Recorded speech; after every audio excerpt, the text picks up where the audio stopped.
കഴിഞ്ഞ സൺഡേ എല്ലാവരും കൂടി ആയിട്ട് പുറത്തു പോകുമെന്ന് വെച്ചാൽ വേറെ എവിടെയല്ല കേട്ടോ, ഈ അടുത്ത് ഉപ്പുതറ വരെ. എവിടെയെങ്കിലും അത്യാവശ്യത്തിന് പോകാൻ ഇറങ്ങുമ്പോൾ കുളിച്ചിറങ്ങാൻ എനിക്ക് ഭയങ്കര താമസമാണ്. അപ്പോൾ പതിവ് പോലെ അമ്മയുടെ വായിന്ന് വഴക്ക് കേട്ടു. സ്വാഭാവികം.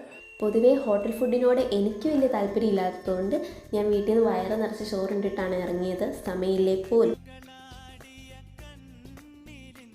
അങ്ങനെ നമ്മൾ ഉപ്പുതറയിലെത്തി കുറച്ച് സാധനങ്ങളൊക്കെ വാങ്ങി പിന്നെ നമ്മൾ പുതിയതായിട്ട് തുടങ്ങിയ ഒരു റെസ്റ്റോറൻറ്റിൽ കയറി.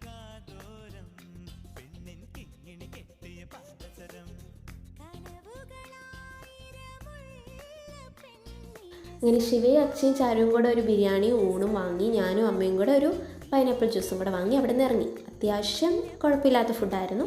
അതിനുശേഷം നമ്മൾ അച്ഛയുടെ ഫ്രണ്ടിൻ്റെ വീട്ടിലേക്കാണ് പോയത്. ഞാൻ എവിടെ പോയാലും ഇങ്ങനെ കുറച്ച് 2-3 പേരെ കാണും.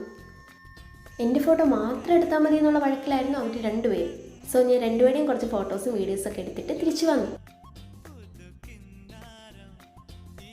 ഏതോ ഒരു സീരിയൽ ആകാംക്ഷാഭരിതമായി ഇങ്ങനെ കണ്ടുകൊണ്ടിരുന്നപ്പോഴാണ് അയ്യോ ചിക്കൻ വാങ്ങിച്ചില്ല. അതുകൊണ്ട് ഞാൻ ശിവ ഒന്നുകൂടെ ഉപ്പുതറയിലേക്ക് പോയി കുറച്ച് ചിക്കനും പിന്നെ ചാരിന് വേണ്ടി ഒരു ഐസ്ക്രീമും കൂടെ വാങ്ങിച്ചിട്ട് തിരിച്ചു വന്നു.